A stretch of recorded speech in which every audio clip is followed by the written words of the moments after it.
Herkese tekrardan merhabalar. Kanalıma ve mutfağıma hoş geldiniz.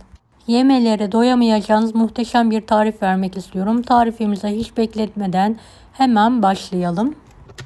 1 su bardağı çiğ bademi mutfak robotunda çekelim.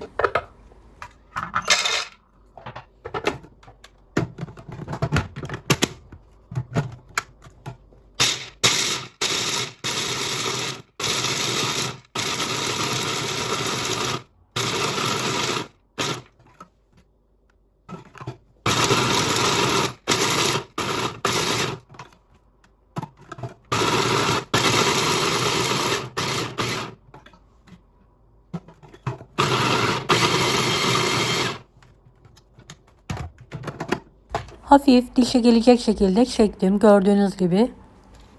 Büyük bir tavaya alalım. Kokusu çıkana kadar kavuralım. Kısık ateşte kavurmaya dikkat edelim. Yakmadan.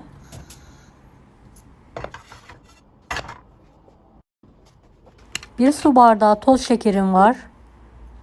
Kahve öğütücüsünde pudra şekeri haline gelene kadar çekiyorum. Evet, gördüğünüz gibi kısa sürede pudra şekeri yaptım. Hamurunda ve üzerinde kullanmak için.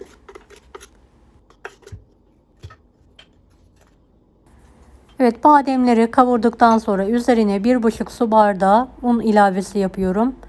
Ve kavurmaya devam ediyorum. Çiğ un kokusu gidene kadar kavuralım. Sürekli karıştırarak.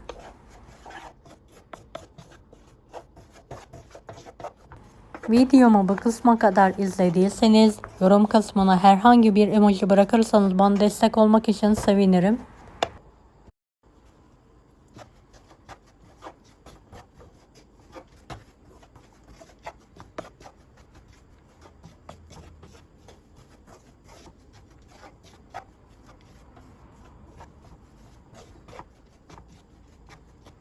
Mis gibi un kokusu gelene kadar kavurdum. Altını hemen kapatıyorum artık. Soğuması için geniş bir kaba alıyorum.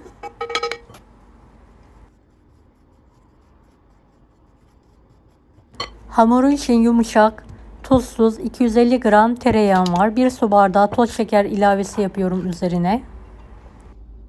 Yarım çay bardağı sıvı yağ, 1 adet tam yumurta, yarım paket kabartma tozu, 1 paket de vanilya ekleyelim.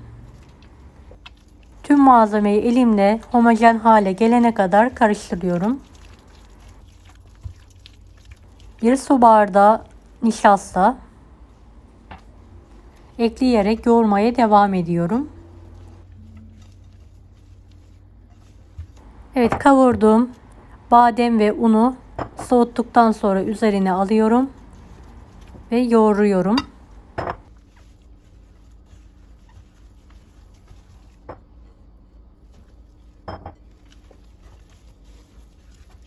Evet, un miktarı az geldiği için normal kavrulmamış un ekliyorum. Hamuru toparlayana kadar un ilavesi yapabilirsiniz. Evet, un toparlandıktan sonra tezgah üzerine alıyorum ve yoğurmaya devam ediyorum.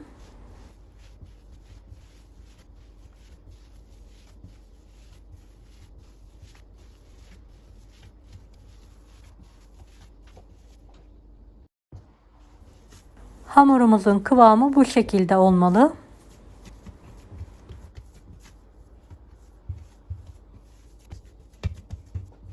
Rahat açabilmek için ve şekil verebilmek için fırın kağıtları arasında merdane yardımıyla orta incelikte olana kadar açalım.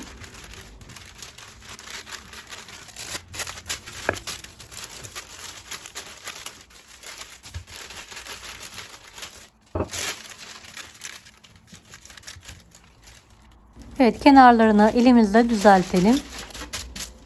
Bu kalınlık yeterli olacaktır.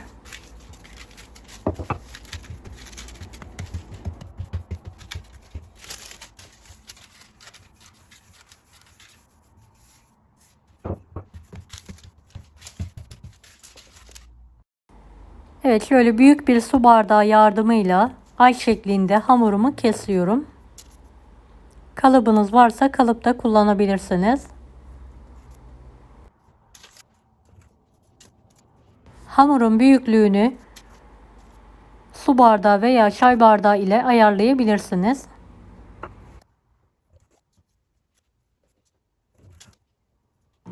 Evet, tüm hamuru aynı yöntemle keserek şekil veriyorum.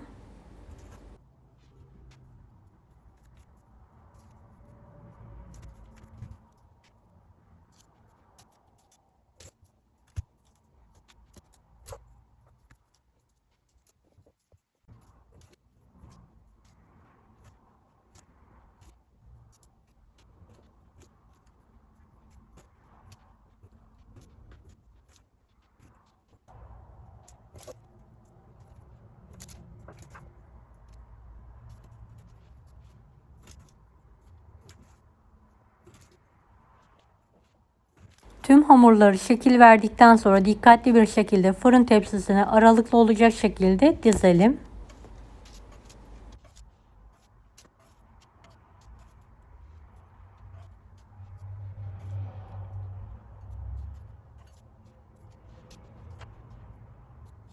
Kalan hamuru tekrardan toplayalım. Orta kalınlıkta açalım.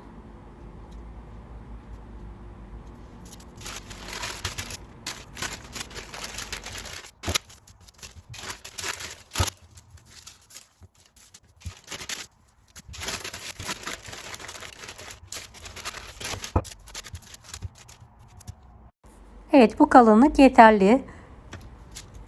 Mantı kesme aparatı ile kare olacak şekilde keselim. Eğer böyle bir aparatınız yoksa bir bıçak yardımıyla da kesebilirsiniz.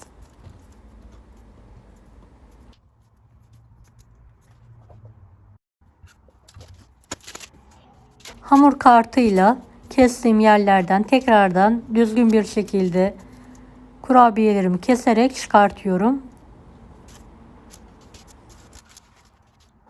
Evet, gördüğünüz gibi minik minik tek lokmalık, çok lezzetli oluyor bu şekilde yemesi.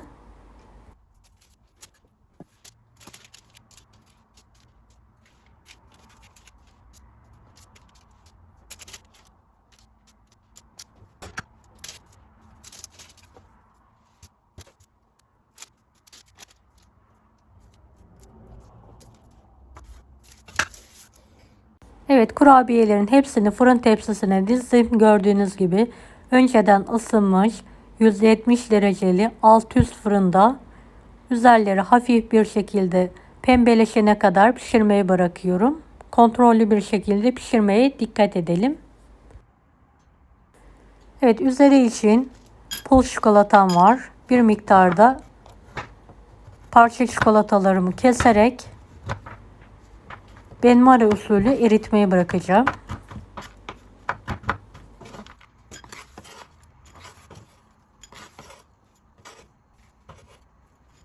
Evet, sıcak suyun üzerine alarak eriyene kadar karıştırıyorum. Evet, kurabiyelerim çok güzel bir şekilde pişti. Fırından çıkartıyorum. Evet, çikolatam eridi. Hemen suyun üzerinden alalım. Kurabiyeleri kendi halinde soğutmaya bırakalım. Evet, üzeri için erittiğim çikolatalara kurabiyelerin batırarak çikolataya buluyorum.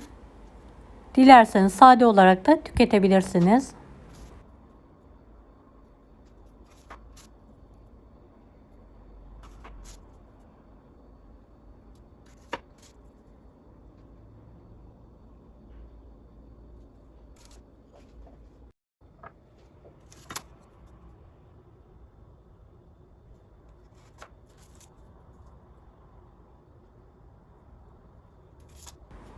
Kurabiyeleri dilediğiniz şekilde süsleyerek ikrama hazırlayabilirsiniz.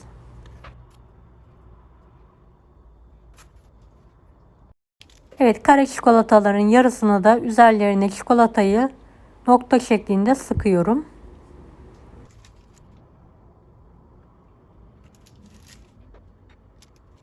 Üzerlerine fındık, badem yerleştiriyorum her birine.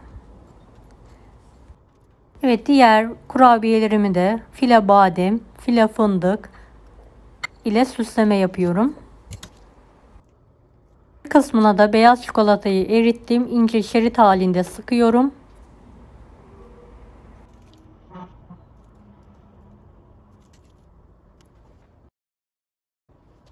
Kürdan yardımıyla da ebru deseni veriyorum.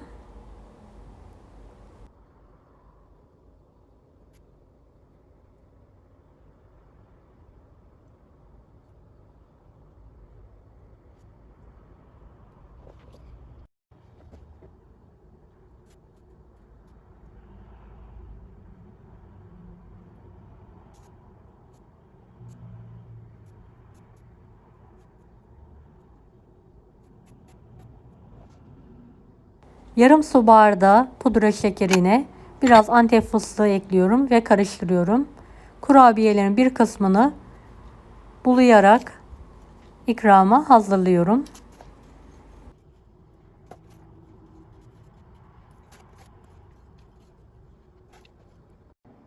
Evet, kurabiyelerim hazır. Üzerindeki çikolataların donmasını bekliyorum.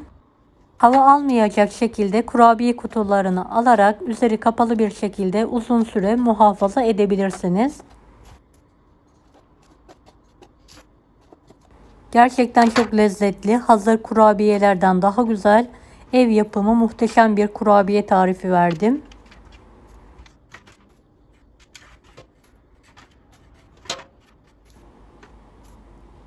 Kalabalık misafirlerinize yapabilirsiniz veya böyle yaparak uzun süre muhafaza edebilirsiniz.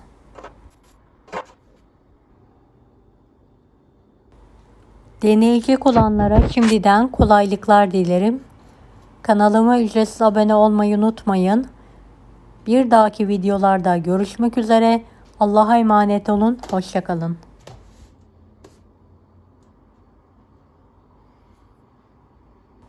Daha farklı tarifler için bunları da izlemeyi unutmayınız. Afiyet şifa olsun herkese.